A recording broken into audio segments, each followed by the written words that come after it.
بسم اللہ الرحمن الرحیم۔ السلام علیکم، میں ہوں خالد ابراہیم اور آپ چینل دیکھ رہے ہیں کلیکٹ نالج۔ محترم ناظرین، جیسا کہ آپ جانتے ہیں کہ حضرت خضر علیہ السلام نے علامہ اقبال کو جو سوالات کے جوابات دیے تھے دنیا اسلام کے، پہلا بند اور دوسرا بند آپ سماعت فرما چکے ہیں۔ اب اس کا تیسرا اور آخری بند ملاحظہ فرمائیں، جس میں کیا بتایا گیا۔ اس تیسرے بند میں بتایا گیا کہ حضرت خضر علیہ السلام نے جو پیغام پہنچایا ہے امت مسلمہ تک، اس پر عمل کرو، اس کو سنو، اسے غور کرو، اس میں نجات ہے آپ کی۔ حضرت خضر علیہ السلام جو پیغام دے رہے ہیں، جو پیغام دیا تھا، تو اس کو سمجھو، اس پر عمل کرو، آپ کی نجات یہی ہے۔ اور یہ بھی بتایا گیا اس بند میں کہ اگر تو مسلمان ہے، واقعی اگر تو خدا کو مانتا ہے، تو حضرت محمد صلی اللہ علیہ وآلہ وسلم کو اپنا نبی سمجھتا ہے، مانتا ہے، تیرا ایمان ہے، اگر تو واقعی مسلمان ہے تو مایوسی نہ لے کر آ، مایوسی پیدا نہ ہو، مایوس نہ ہو۔ تو خدا کو مانتا ہے تو مایوس نہ ہو، اگر تو خدا کو نہیں مانتا تو بے شک مایوس رہے۔ پھر آگے کیا بتایا جا رہا ہے؟ بتایا جا رہا ہے کہ اللہ تعالیٰ نے قرآن مجید میں یہ وعدہ فرمایا ہے کہ حق حق ہے، حق آئے گا اور باطل مٹ جائے گا۔ باطل کو تو ایک نہ ایک دن مٹ جانا ہی ہے۔ باطل چاہے کتنا بھی مضبوط پائیدار دکھائی دے رہا ہو، چاہے حق تھوڑا سا قلیل تعداد میں آپ کو دکھائی دے رہا ہے، لیکن قرآن کا فیصلہ ہے، خدا کا فیصلہ ہے، خدا نے فرما دیا ہے سو فرما دیا ہے، ایسا ہی ہو کر رہے گا کہ حق غالب رہے گا اور باطل مٹ جائے گا۔ اے مسلمان، اگر تو واقعی مسلمان ہے تو مایوسی چھوڑ دے، مایوسی کفر ہے، مایوسی نہ پیدا کر۔ تجھے پتہ ہونا چاہیے کہ قرآن مجید میں اللہ تعالیٰ نے یہ اٹل فرما دیا ہے، اس میں شک نہ ہو۔ قرآن مجید میں ہمیں بتا دیا گیا ہے کہ حق حق ہے، ہمیشہ حق غالب ہی رہے گا، باطل مٹ جائے گا، کیونکہ باطل مٹنے ہی والا ہوتا ہے، باطل مٹنے کی چیز ہوتی ہے۔ تو مسلمان یہ خدا پر بھروسہ رکھ، توکل رکھ ہمیشہ، کہ تو ہمیشہ اس حالت میں نہیں رہے گا، تیرے حالات بدل جائیں گے، کیونکہ تو حق پر ہے اور حق ہمیشہ غالب آتا ہے، باطل مٹ جاتا ہے، باطل مٹنے ہی والا ہے، باطل تو مٹ ہی جاتا ہے۔ تو لہٰذا خدا پر بھروسہ رکھ، تو اپنی سٹرگل، اپنی جد و جہد جاری رکھ، تو مایوسی نہ لے کر آ، مایوسی پیدا نہ کر۔ حضرت خضر علیہ السلام نے تجھے یہی پیغام دیا ہے، علامہ اقبال نے تجھے یہی پیغام دیا ہے، کائنات کا بھی یہی پیغام ہے۔ ناظرین، علامہ اقبال کے تمام اعتراضات کا جواب حضرت خضر علیہ السلام نے 3 بند کی شکل میں دیا تھا۔ بازبان اقبال 3 بند کی شکل میں، پہلا بند آپ نے ملاحظہ فرما لیا تھا اور دوسرا بھی فرما لیا تھا۔ اب میں آپ کو تیسرا بند آپ کی خدمت میں پیش کرنے جا رہا ہوں۔ آپ نے غور سے سننا ہے اس پر اور غور فکر بھی کرنی ہے اس پر۔ تیسرا بند کچھ یوں ہے، جس کے 7 اشعار ہیں۔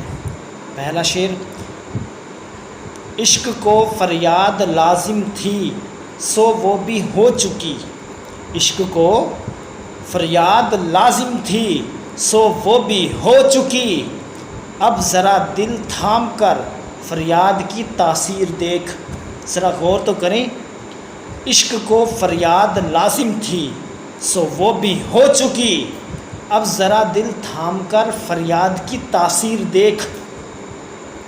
تو نے دیکھا ستوتے رفتار دریا کا عروج، تو نے دیکھا ستوتے رفتار دریا کا عروج، موجے مستر کس طرح بنتی ہے اب زنجیر دیکھ۔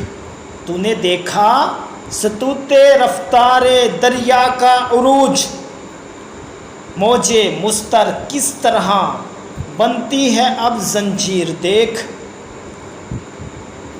عام حریت کا جو دیکھا تھا خواب اسلام نے، عام حریت کا جو دیکھا تھا خواب اسلام نے، اے مسلمان آج تو اس خواب کی تعبیر دیکھ۔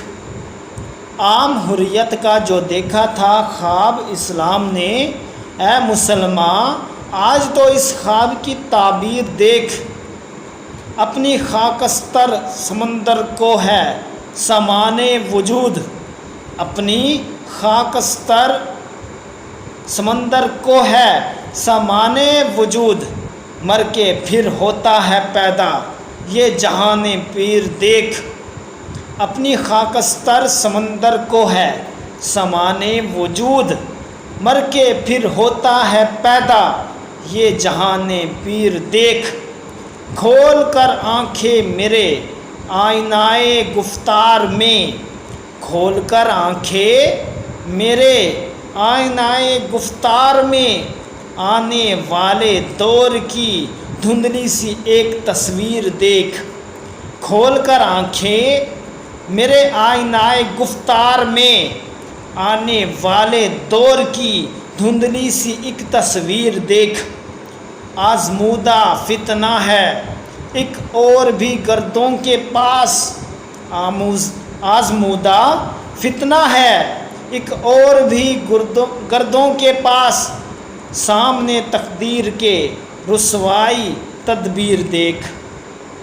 آزمودہ فتنہ ہے ایک اور بھی گردوں کے پاس، سامنے تقدیر کے رسوائی تدبیر دیکھ۔ اور آخری شعر ہے، مسلم استی سینہ را از آرزو آباد دار، مسلم استی سینہ را از آرزو آباد دار، ہر زماں پیش نظر لتخلف المیعاد دار، ہر زماں پیش نظر لتخلف المیعاد دار۔ اس تیسرے بند کا پہلا شعر یہ ہے، عشق کو فریاد لازم تھی سو وہ بھی ہو چکی، عشق کو فریاد لازم تھی سو وہ بھی ہو چکی، اب ذرا دل تھام کر فریاد کی تاثیر دیکھ۔ عشق کو فریاد لازم تھی سو وہ بھی ہو چکی، اب ذرا دل تھام کر فریاد کی تاثیر دیکھ۔ اس شعر میں کیا فرمایا جا رہا ہے ناظرین غور کیجیے گا، آپ کو بہت کچھ ملے گا۔ فرمایا گیا عشق کے لیے لازم ہے کہ وہ ان خطرناک اور مصائب و آلام والے حالات کے ختم ہونے کے لیے خدا کے حضور فریاد کرتا ہے۔ عشق کیا کرتا ہے؟ جب وہ مصیبتوں میں پریشانیوں میں گر جاتا ہے تو وہ شکوہ نہیں کرتا بلکہ خدا کے حضور جھک جاتا ہے، فریاد کرتا ہے۔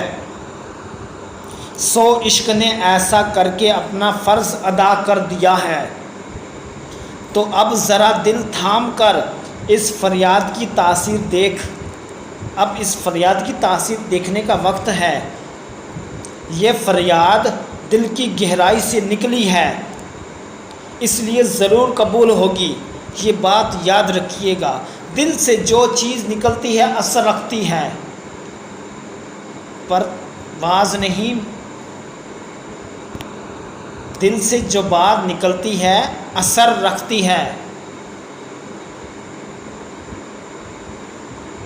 تو اس لیے کہا گیا دل سے خشوع و خضوع سے رب کے حضور جھک جاؤ۔ عشق کے لیے ضروری ہے کہ وہ خطرناک جتنے بھی حالات کٹھن ہوں وہ گھبراتا نہیں ہے، بلکہ وہ سراپا آرزو بن جاتا ہے، رب کے حضور جھک جاتا ہے۔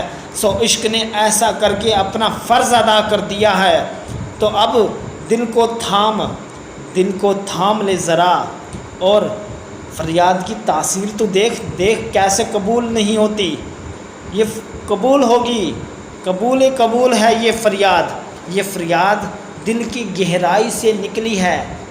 جیسے کسی شاعر نے فرمایا، آہ کو چاہیے ایک عمر اثر ہونے تک، کون جیتا ہے تیری زلف کے سر ہونے تک۔ تو وہی بات کی ہے کہ یہ جو فریاد ہے، یہ جو آہ ہے، یہ جو دل سے نکلتی ہے، یہ گہرائی والی فریاد دل سے نکلتی ہے، عرش تک پہنچ جاتی ہے ڈائریکٹ، رکاوٹ نہیں ہوتی اس کے آگے کوئی چیز، اس لیے یہ قبولیت کا درجہ رکھتی ہے، قبولیت کا مقام رکھتی ہے۔ تو کیا کہا گیا کہ جب بھی مصیبتیں آئیں، پریشانیاں آئیں تو رنجیدہ نہ ہوں، نا امید نہ ہوں، بلکہ خدا کے حضور جھک جائیں، سراپا فریاد بن جائیں۔ جب آپ کے دل سے آہ نکلے گی، دل سے فریاد نکلے گی تو وہ ضرور قبول ہوگی، کیونکہ فریاد دل کی گہرائی سے نکلتی ہے۔ پھر اس کے بعد دوسرا شعر، تو نے دیکھا ستوتے رفتار دریا کا عروج، کیا تو نے دیکھا؟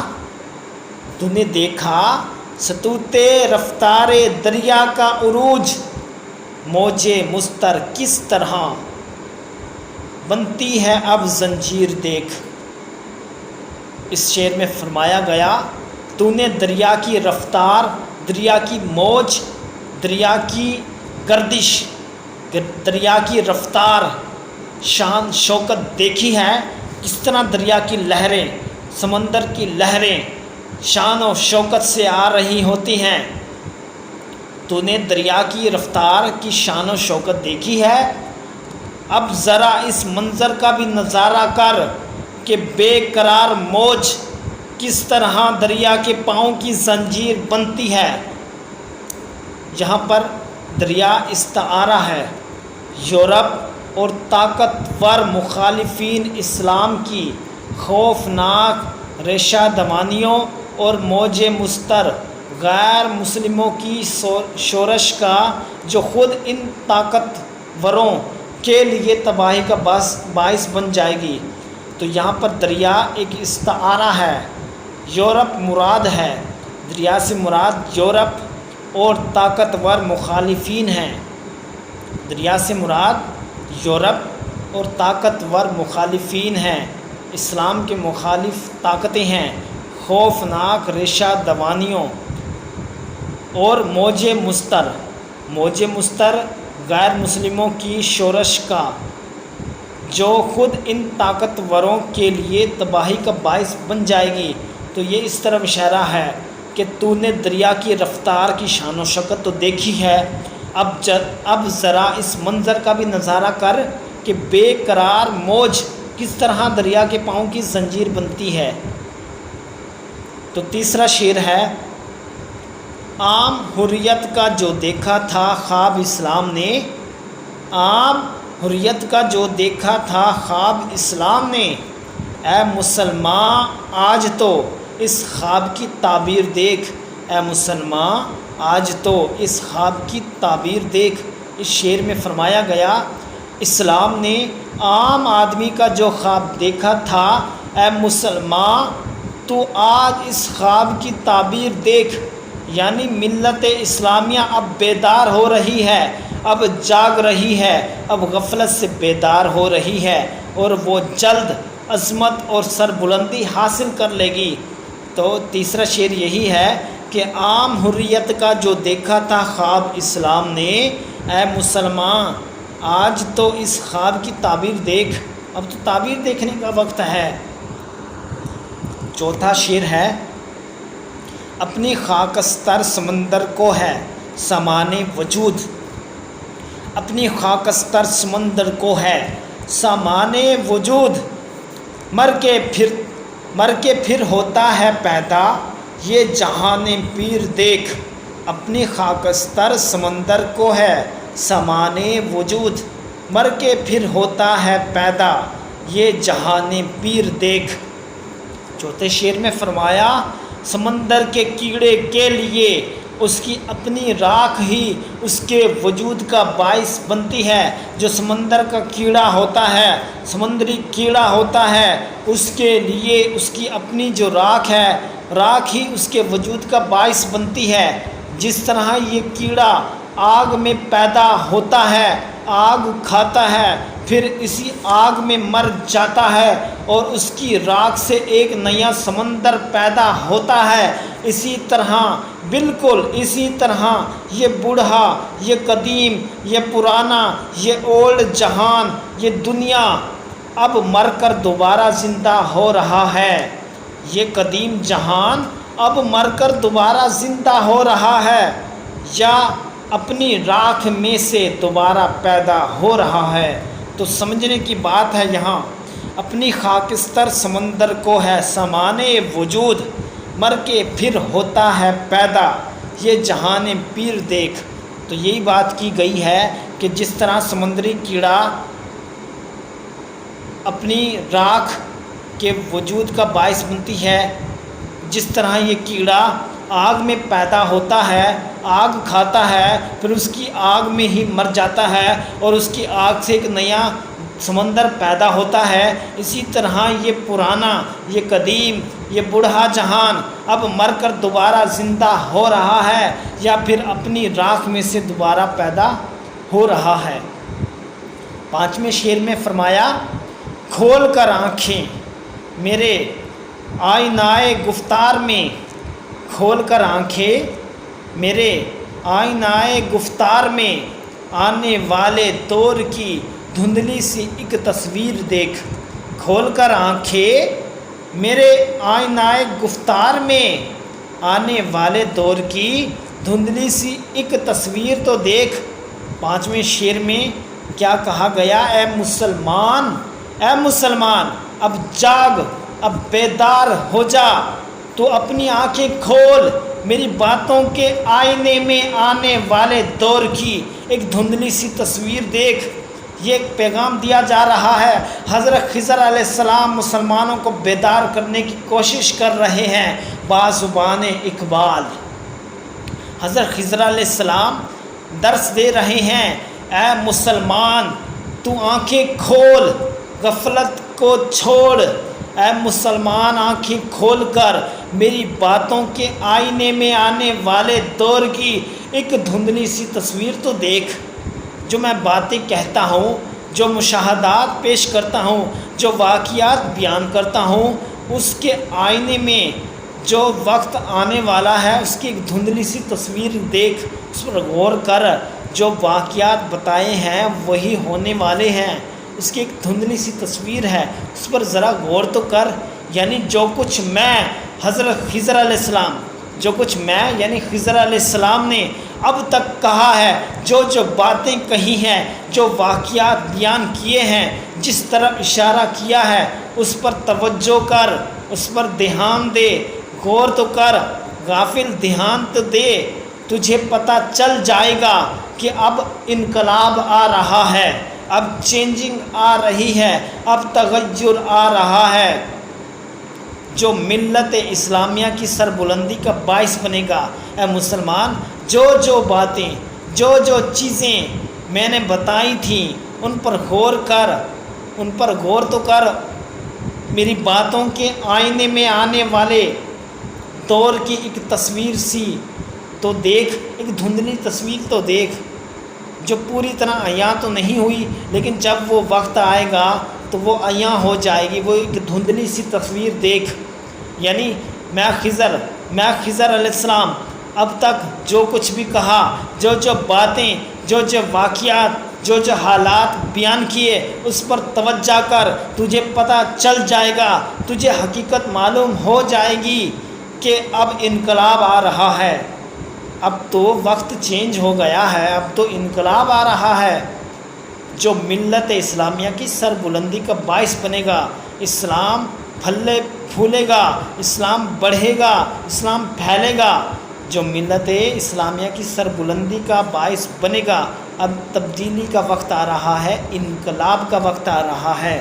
6 شعر میں فرمایا، آزمودہ فتنہ ہے ایک اور بھی گردوں کے پاس آزمایا ہوا، مفید، دلچسپ، سبق انگیز آزمودہ فتنہ ہے ایک اور بھی گردوں کے پاس، سامنے تقدیر کے رسوائی تدبیر دیکھ۔ آزمودہ فتنہ ہے ایک اور بھی گردوں کے پاس، سامنے تقدیر کے رسوائی تدبیر دیکھ۔ ذرا غور تو کر، اس 6 شعر میں فرمایا آسمان کے پاس ایک اور بھی آزمایا ہوا فتنہ ہے، لہٰذا تو ہوشیار رہ کر وہ فتنہ ضرور ضرور ایک نہ ایک دن برپا ہوگا، تو ہوشیار ہو جا، وہ فتنہ ضرور برپا ہوگا، اس نے سر اٹھانا لازمی ہے، اور کوئی تدبیر بھی اس کے سامنے کارگر نہ ہو سکے گی، گویا یہ تدبیر کی تقدیر کے آگے رسوائی ہوگی۔ پھر آخری شعر ہے، مسلم استی سینہ را از آرزو آباد دار، ہر زماں پیش نظر لیخلف المیعاد دار۔ تو آخری شعر 7واں، اس میں فرمایا گیا تو مسلمان ہے، مایوس نہ ہو، تو اگر خدا پر ایمان رکھتا ہے تو خدا کو ایک مانتا ہے، تو حضور علیہ الصلوۃ والسلام کو اپنا نبی مانتا ہے، تو اگر مسلمان ہے، سچا پکا مسلمان ہے، تو مایوس نہ ہو، تو نا امید نہ ہو، اور دل کی ترقی اور فلاح کی تمنا سے آباد رکھ، اپنے دل کو شاد رکھ، دل میں نا امید پیدا نہ ہونے دے۔ تجھے پتہ ہونا چاہیے ترقی اور کامیابی ایک نہ ایک دن تیرا مقدر ٹھہرے گی، تو کامیاب ہوگا۔ کیوں؟ کیونکہ تو مسلمان ہے، تو خدا کو ماننے والا ہے، تو اسلام کو ماننے والا ہے، تو حضور صلی اللہ علیہ وآلہ وسلم کا امتی ہے، حضور کے نقش قدم پر چلتا ہے، تو مسلمان ہے، تو عمل کرنے والا با عمل مسلمان ہے، تو مایوس نہ ہو، مایوسی کو آنے بھی نہ دے، دل میں جگہ نہ دے، تو مسلمان ہے۔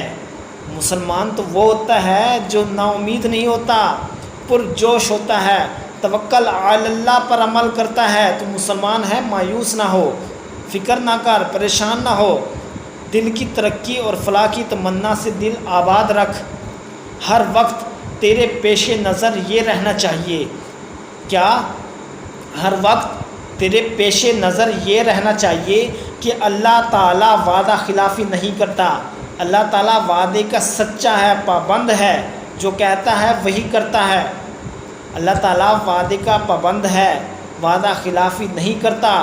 یہ بات تیرے ذہن میں ہونی چاہیے، اس نے وعدہ کیا ہے کہ حق آئے گا، حق آئے گا اور باطل کو ملیا میٹ کر دے گا، حق آئے گا باطل مٹ جائے گا، حق آئے گا باطل مٹ جائے گا۔ تجھے پتہ ہونا چاہیے اللہ تعالیٰ نے قرآن مجید میں فرما دیا، حق حق ہے، حق ایک دن غالب ہو کر رہے گا، حق آئے گا باطل مٹ جائے گا، باطل کو ملیا میٹ کر دے گا، یہ خدا نے فرمایا ہے۔ لہٰذا تجھے توکل ہونا چاہیے خدا پر، خدا اپنی بات سے مکرتا نہیں ہے، وہ وعدہ خلافی نہیں کرتا، اس نے وعدہ کیا ہے تو حق ضرور آئے گا، چاہے دشمن آپ کو چاروں طرف سے گھیر لے، چاہے آپ کی تعداد قلیل ہو، حق حق ہے، حق آ کر رہے گا، باطل کو مٹا کر رہے گا، یہ خدا کا وعدہ ہے بندوں سے۔ لہٰذا تو مسلمان ہے تو اس پر عمل کر، تو مایوس نہ ہو، تو اپنے دل کو شاد رکھ، پریشان نہ رکھ، تمنا دل میں رکھ کامیابی کی، تمنا دل میں رکھ ترقی کی، کیونکہ تو مسلمان ہے، تو اللہ کو ماننے والا ہے، حضور صلی اللہ علیہ وآلہ وسلم کو ماننے والا ہے، تو مسلمان ہے، مایوس نہ ہو، مایوسی کو اپنے قریب نہ آنے دے۔ ہر وقت تیرے پیش نظر یہ خیال ہونا چاہیے، یہ نظریہ ہونا چاہیے، کیا کہ اللہ تعالیٰ وعدہ پورا کرتا ہے، وعدہ نہیں توڑتا، وعدہ خلافی نہیں کرتا، اس نے وعدہ کیا ہے قرآن مجید میں کہ حق آئے گا، حق آئے گا، باطل کو مٹا دے گا، باطل کو ملیا میٹ کر دے گا۔ اشارہ اس طرح ہے کہ اگر ملت اسلامیہ خدا کے احکام کی تعمیل کرے تو خدا بھی اس کی صلاح اور فلاح کے لیے سامان مہیا فرمائے گا۔ اشارہ کیا ہے؟ اشارہ اس طرح ہے کہ اگر ملت اسلامیہ مسلمان قوم خدا کے احکام کی تعمیل کرے گی، جس طرح خدا نے فرمایا، حکم دیا، اس پر عمل کرے گی، تو خدا بھی کامیابی سے نوازے گا، ہر طرح کی آسائش سہولیات مہیا کرے گا۔ تو لہٰذا مسلمان تم مایوس نہ ہو، تو مایوسی کو اپنے قریب بھی نہ آنے دے، تو خوش ہو جا کہ تو خدا کو ایک مانتا ہے، تو نبی کریم صلی اللہ علیہ وسلم کو اپنا نبی اور آخری نبی مانتا ہے، تجھے پتہ ہے کہ آخری نبی ہے اور کوئی نبی نہیں آنا، تو سچا پکا مسلمان ہے، پھر مایوس کیوں ہوتا ہے؟ تجھے مایوس ہونا نہیں چاہیے، تجھے مایوسی جچتی نہیں، تو اپنے دل کو مطمئن رکھ، اپنے دل کو مطمئن رکھ، ترقی ملے گی، کامیابی ملے گی، ہر وقت اپنے دل کو یہ بات یاد رکھ، اور ہر وقت تیرے پیش نظر یہ رہنا چاہیے کہ اللہ تعالیٰ نے وعدہ فرمایا ہے، وہ وعدہ نہیں توڑے گا، اس نے وعدہ کیا ہے کہ حق آئے گا، اس نے وعدہ کیا ہے کہ حق آئے گا تو آئے گا، کوئی بھی نہیں مٹا سکتا، حق آئے گا اور آ کر رہے گا، کوئی نہیں اس کو روک سکتا، باطل کو مٹا دے گا، کیوں؟ حق آتا ہی باطل کو مٹانے کے لیے ہے، اس لیے فرمایا گیا کہ اگر ملت اسلامیہ خدا کے احکام کی تعمیل کرے گی، جو قرآن میں فرمایا گیا، جو دین اسلام نے فرمایا، حضور صلی اللہ علیہ وآلہ وسلم نے فرمایا، ائمہ کرام محدثین نے فرمایا، علماء کرام نے فرمایا، جو خدا کے احکام ہیں وہ اس کو مانے گا، اس پر عمل کرے گا، تو پھر کیا ہوگا؟ خدا راضی ہو جائے گا، آپ کو کامیاب کر دے گا۔ تو ناظرین، میں امید کرتا ہوں کہ میری یہ ویڈیو آپ کو پسند آئے گی، میرا یہ میسیج پیغام آپ کو ضرور پسند آئے گا۔ اگر آپ کو میرا یہ میسیج پیغام اچھا لگا ہے تو اس کو کائنڈلی آپ سے ریکویسٹ کرتا ہوں، اس کو شیئر کریں تاکہ زیادہ سے زیادہ لوگوں کے پاس جائے یہ میسیج، لوگ اس پر عمل کریں، سمجھیں کہ حضرت خضر علیہ السلام نے یہ پیغام دیا ہے، حضرت علامہ اقبال نے یہ پیغام ہم تک پہنچا دیا ہے۔ اب ہماری ذمہ داری بنتی ہے کہ اس پیغام کو عام کریں، پوری دنیا میں پھیلا دیں، یہ ایک امانت ہے ہمارے لیے۔ اگر ہم اس میسیج کو، ان ویڈیوز کو ہم نہیں پھیلائیں گے، دوسروں تک نہیں پہنچائیں گے، دوسروں کو آسان لفظوں میں نہیں بتائیں گے، تو قیامت کے دن ہم جواب دہ ہوں گے۔ لہٰذا اس میسیج کو، ویڈیوز کو سنیں، غور سے سنیں، بار بار سنیں، ان پر غور کریں، ان الفاظ کی گہرائی پر غور کریں اور اس کو سمجھنے کی کوشش کریں، تب جا کر آپ کو سمجھ آئے گی اور حقیقت عیاں ہو جائے گی، ہر چیز آپ کو سمجھ آ جائے گی۔ پھر میں امید کرتا ہوں کہ آپ اس ویڈیو کو زیادہ سے زیادہ شیئر کریں گے۔ اگر آپ نے ابھی تک ہمارے چینل کو سبسکرائب نہیں کیا تو ہمارے چینل کو سبسکرائب کر دیں، ساتھ گھنٹی والے بیل آئیکن کو پریس بھی کر دیں تاکہ ہماری آنے والی ہر ویڈیو آپ تک آسانی سے بر وقت پہنچ سکے۔ Thanks for watching my video.